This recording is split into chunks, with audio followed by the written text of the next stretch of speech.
We are but days away from full release of Humankind Game, and as you can see from the developers' tweets, they've released the last statistics from the Humankind Closed Beta. We've also heard a variety of things out of them for the day one patch for Humankind. Now, I've covered that already in a separate video going through the specifics of what's actually in the patch, but today I'd like to draw these two things together. Let's have a look at the numbers and statistics from the beta alongside this, what the developers have been working on, including a variety of rebalancing across cultures and civs, but also a new system, the pollution system. And I heard many comments from you in my previous video around this, so I want to unpack that a little bit more. We're also going to talk release date and some modding support, because there's some interesting stuff on the forums that I think we need to discuss. Without any further ado, let's jump straight into this video. So as I say, the developers have for the last time given us some data and statistics from the closed beta. And granted, some of these were perhaps less useful, right? Take a look at, for example, the fact that lots of us reloaded saves to avoid death. I mean, you should expect that. There are naturally going to be players reloading to avoid death and avoid indeed the end of the game. However, there were some more interesting statistics to come out of it as well. And if we remember that the developers have been working to balance not only the length of in-game eras, we highly suspect they're going to shrink the time that we spend in the earlier eras, the ancient era and the classic era, and expand on the later game ones, because we found during the closed beta that the game was very much skewed towards spending a lot of time in the early eras and not a whole lot in the later ones, and we didn't even have access to the final era during that closed beta. However, there are some important understandings that we can sort of stack against that. Let me give you an example. We know, for example, that Zhou of China was the most transcended culture. I played it as well in one of my live streams. It was a really good one. Now, what does it mean most transcended, and why does that matter?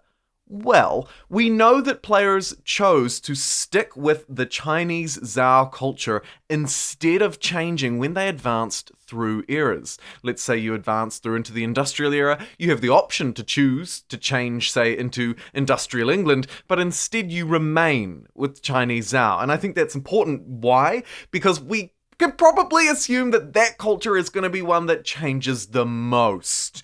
What other takeaways can we take from the developer's diary? Well, you can assume that the scientific traits across the board will likely be nerfed, or at least all of the others will be buffed. Why? Because we know that players conclusively and across the board chose scientific tenets more than any others.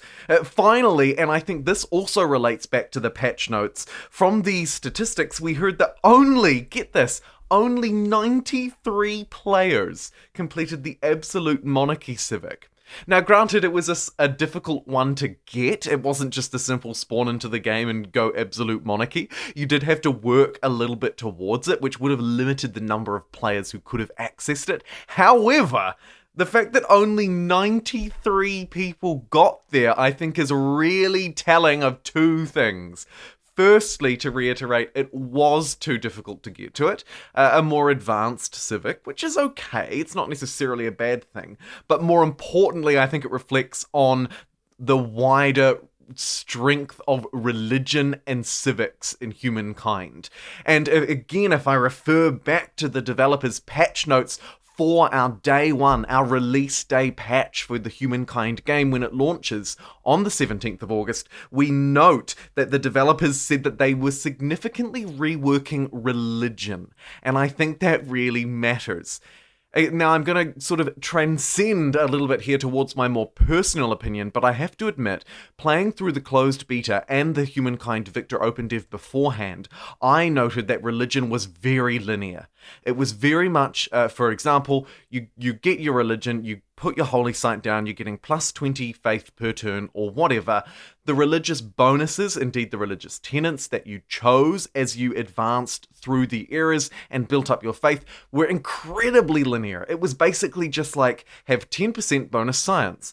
Have your industry workers provide +1 production.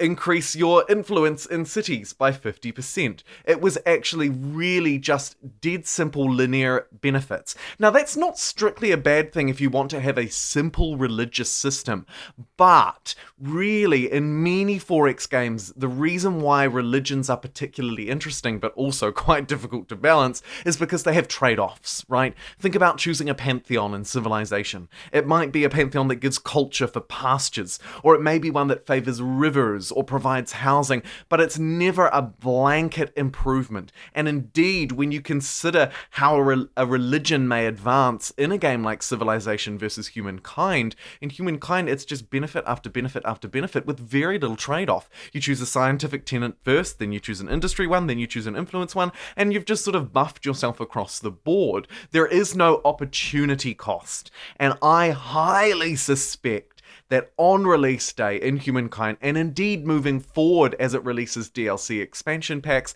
and hopefully lots of patches after day one, I fully anticipate we'll see a more confined religious system that encourages us to explore opportunity cost. That is the trade-off of choosing one benefit and not being able to take advantage of another one moving forward, and I really think we'll see that.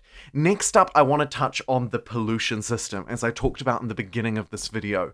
During the latest patch notes, the developers noted that they're adding an entirely new game mechanic called pollution.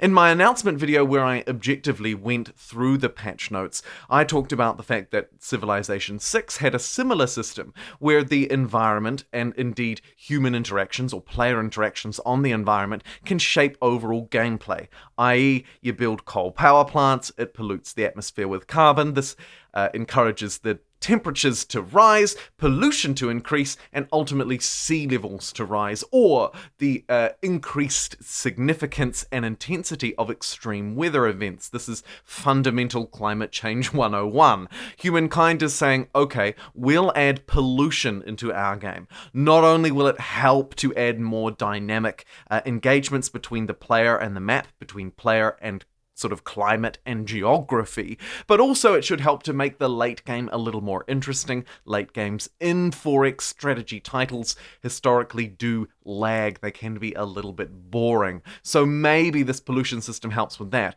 Now, the concern that I wanted to address, and I heard it from a few of you in the comments, was, oh my goodness, so we had a closed beta in June, right? It ended on the 19th of June. A few weeks later, they're announcing an entirely new pollution system, and the game is launching in a few days' time? And that's a fair enough concern. I can't fault that, and indeed I would be worried as well. However, I think we shouldn't assume that this was just an entirely new system. What's much more likely is that this pollution system has been in the works for a number of months, potentially even longer than that, and we just didn't see it in the beta either because, one, it wasn't quite ready or polished enough for us to dive into it, or secondly, and perhaps more likely, it was just more complicated than it needed to be.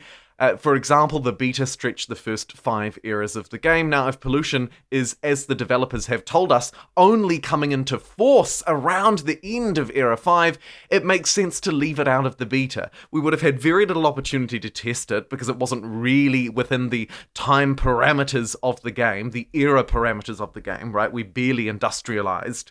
It would have just added complexity, and I fully support, I believe, that decision to not include it in the beta. And I do sincerely hope that it's more meaningful and more developed than that when Humankind releases in a few days' time. Unless, of course, you're playing on Mac. It's unfortunately not coming for you Mac users for a few weeks after that. But the developers have confirmed, thankfully, that for those of us playing on PC, Humankind's release date is unchanged. Humankind Game will launch on Steam day one with modding support as well. Don't forget about that on August 17th, 2021, and I can't wait to jump into it, both to play it personally myself and to live stream it on the channel. So do stick around if you want to hear more and see more Humankind gameplay. Thank you very much for watching, and I'll see you in the next one. Take care.